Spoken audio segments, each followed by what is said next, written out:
This is RTV6 News at 6, working for you. Thanks for joining us here at 6 o'clock. Tonight, we continue our coverage of the coronavirus and its impact on Indiana. The state health department reports 8 more COVID-19 deaths and 860 new cases. 2,706 Hoosiers have now died from the coronavirus. More than 62,000 Hoosiers have tested positive for the virus.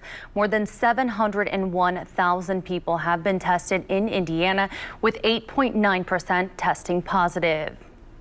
Indiana's statewide mask mandate to slow the spread of COVID-19 takes effect tomorrow. Governor Holcomb on Friday signed the executive order to make that happen.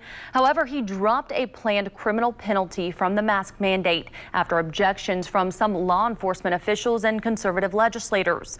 When he announced the mandate last Wednesday, the governor said violators could face a misdemeanor charge, but noted that the, quote, mask police would not be patrolling the streets.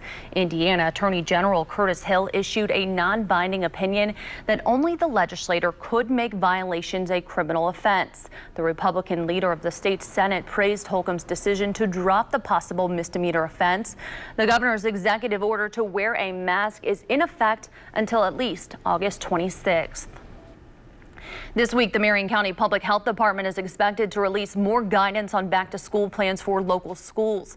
Dr. Jeff Butts, the superintendent for Wayne Township Schools, says the district has been asked to submit a plan outlining how they can reduce capacity in school buildings. The district's back-to-school task force is working over the weekend on a plan to propose a hybrid schedule for students 7th through 12th grade. That means 2 days of in-person instruction and 3 days of e-learning. Students will be divided by the alphabet, with about half attending in person Monday and Tuesday and the other half attending on Wednesday and Thursday. All 7th through 12th grade students will do e-learning on Friday. K through 6th grade students will attend 5 days a week due to parents choosing the Wayne at home learning option. I will tell you, our remote learning option was greatly received, and we have a significant number of children, about 1,600 of our elementary children, who have chosen to start remotely. That has allowed us to reduce our class sizes at the elementary level below what we have seen in the past. So that will be a great help for us in reducing children in the classroom. We've removed additional furniture that was in our classrooms that students used to have for small group instruction. And we'll be working very intentionally when we do have smaller groups, that we're working to keep our students socially distanced. Dr. Butts says these plans are developing and changing daily as new guidance comes down. They expect to communicate even more back-to-school plans with parents and students this coming week. Wayne Township is expected to start school on August 12th. Now to your Storm Team 6 forecast. Meteorologist Kyle Mountain standing by. Kyle, today's a day you want to be by the water. So hot outside.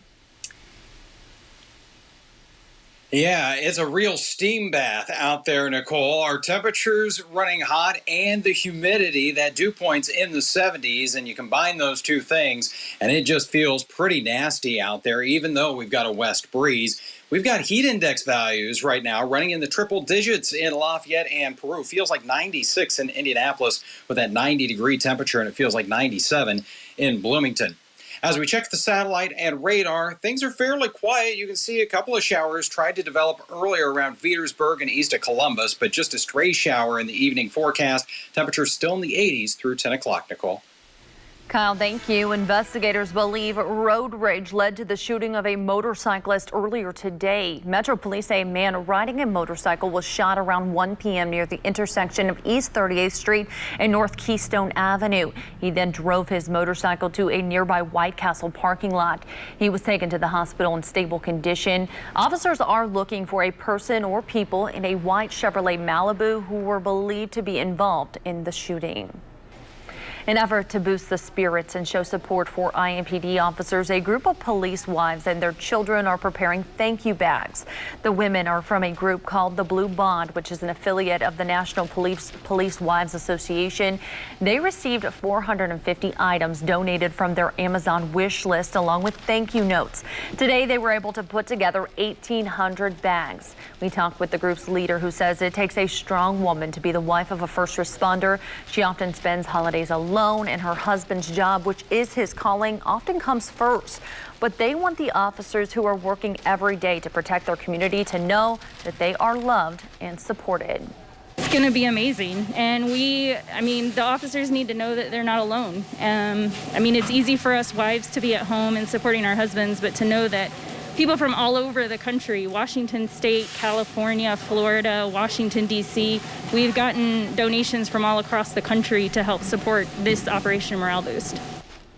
The Blue Bond hopes to hold more Operation Morale Boost events like this for other officers across the state, but in order to do that, they need wives to volunteer to pack the bags. As students prepare to head back to school in the coming weeks, events are being held across central Indiana to help them get prepared. Today, Indiana Wireless Zone locations gave out hundreds of backpacks filled with school supplies.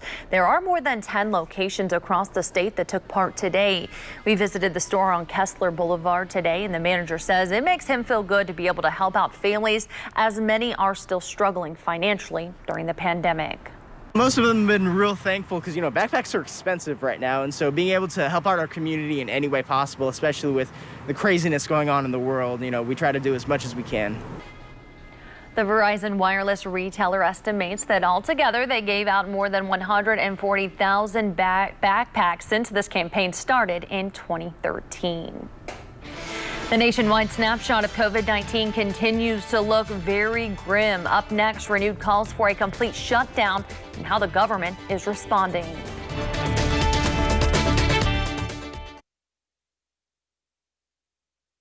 This is RTV6 News at 6, working for you. More than 145,000 Americans have now died from COVID-19. The country is seeing 5 days in a row of more than 1,000 deaths per day. California and Florida are the states with the highest number of cases. Here's ABC's Stephanie Ramos with the details.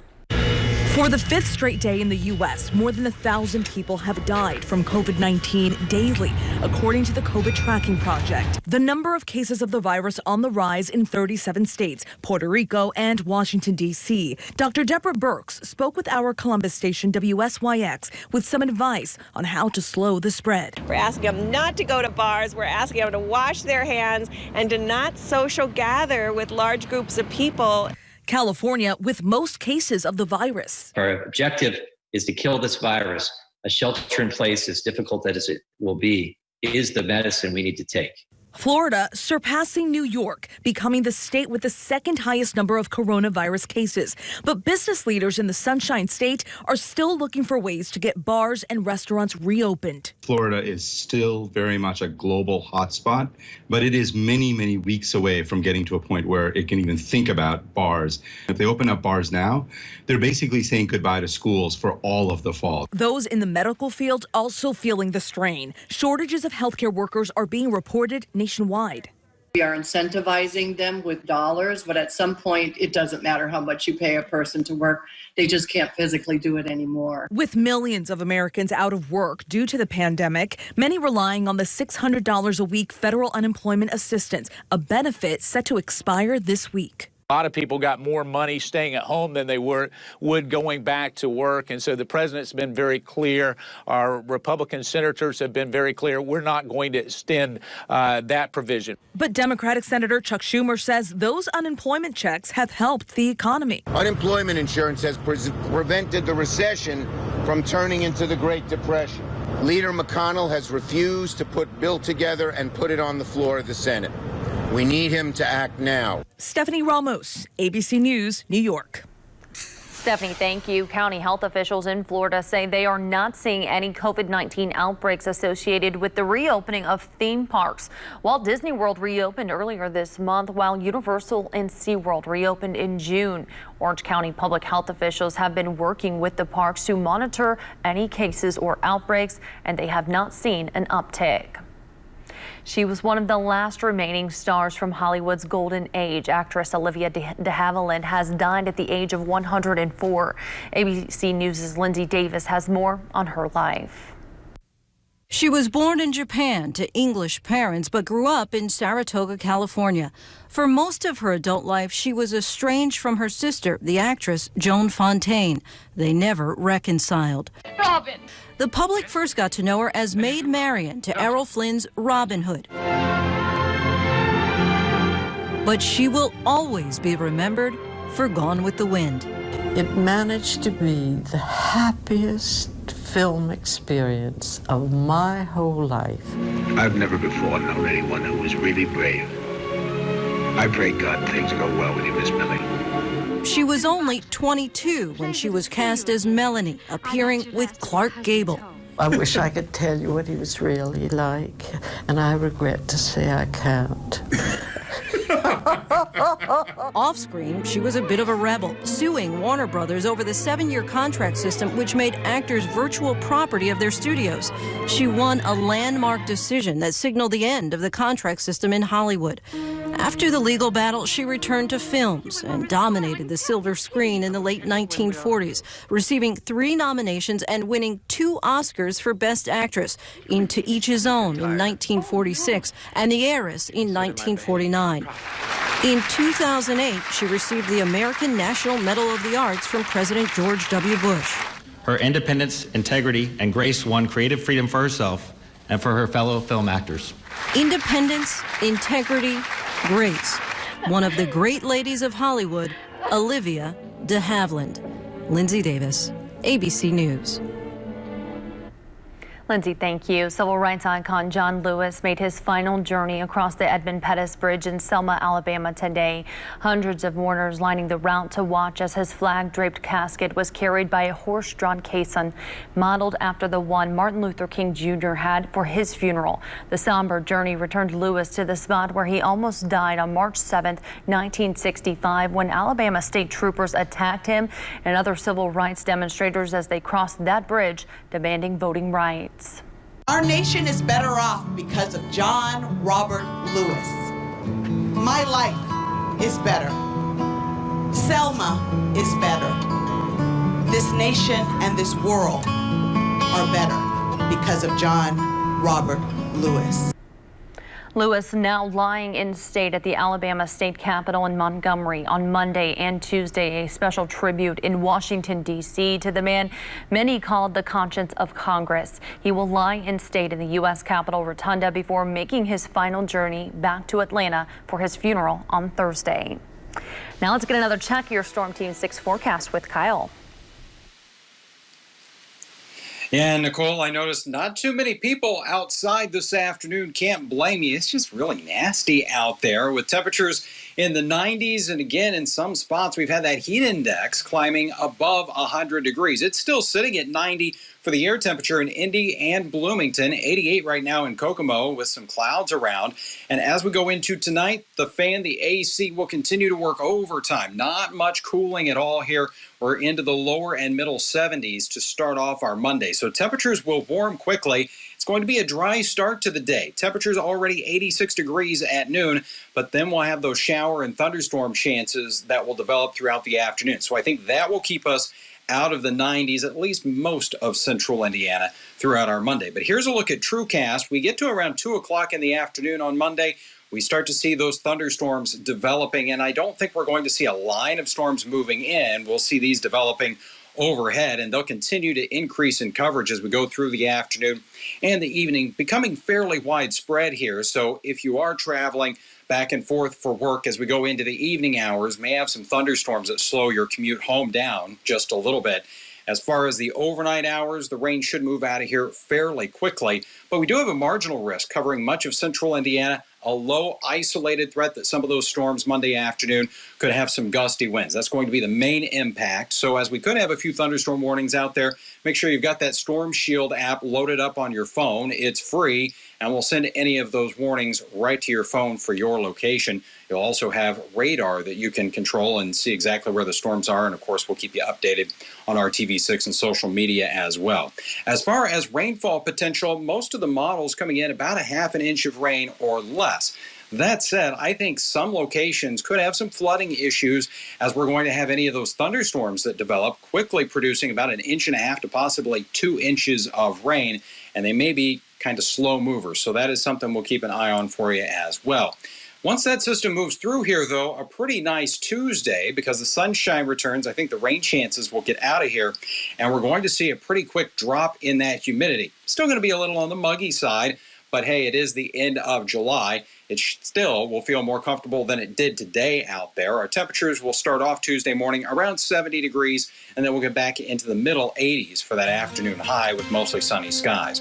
7-day planning forecast, as we put it all together for you, there are the less humid conditions on Tuesday, as we'll have a high of 84. And we'll keep those highs in the middle 80s through the middle of the week. I think our next best chance of seeing some thunderstorms will come on Thursday, as we're going to have a front that kind of hangs out across the southern portion of the state. So the farther south you are, the better your chances for rain. And right now, heading into next weekend, which is the first weekend of August, looks like we'll have some scattered thunderstorms around, but the heat not going to be all that bad for us, as the rain will keep those highs only in the lower half of the 80s. We have much more on the news at 6 coming your way right after this.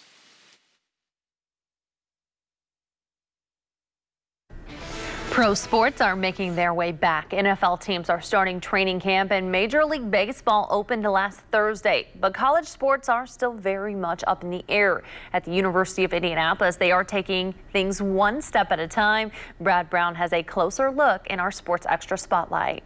Slowly and cautiously, the UIndy campus is starting to come back to life as the first group of fall sports athletes are getting back to work.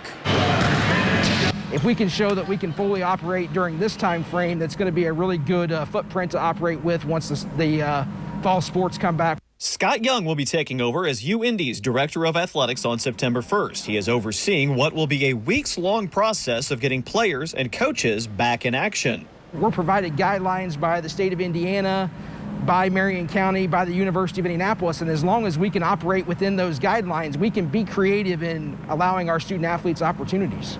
The multi-layered approach comes from a couple of angles. First is the now standard practices of wearing masks during downtime and extra sanitizing of facilities. The new protocols that have been put in place by our athletic training staff and team physicians are they're minorly inconvenient. So the temperature checks, we have a daily health questionnaire that the girls fill out. The other comes in the form of timing. Teams are returning only on certain weeks, and upperclassmen only before freshmen come to campus. We're asking our athletes to kind of try and stay quarantined as best possible and still live their lives, but do their best to try and avoid the big groups and all that. And so far, it's been great. For the teams that are already working, it's also a numbers game. Football workouts that may have previously included half the team are now reduced to groups of 10 or less. The biggest challenge, as I think it has been for everybody else, is that just as soon as you have something in place and you have all the answers, then the protocols change and then the systems change. We're all anxious to get back, and so we want to do what we can to follow those rules so that way we can continue to move forward. And there are still so many questions to be answered. Seasons may be delayed, conference games only, perhaps moving all of this to the spring. Everybody's been gone, but they're also very understanding that the decisions we make now will make major impacts on our fall seasons. And that's pretty much the mood for now. Be ready for anything, even if that anything ends up being nothing for now. Brad Brown, RTV6 Sports.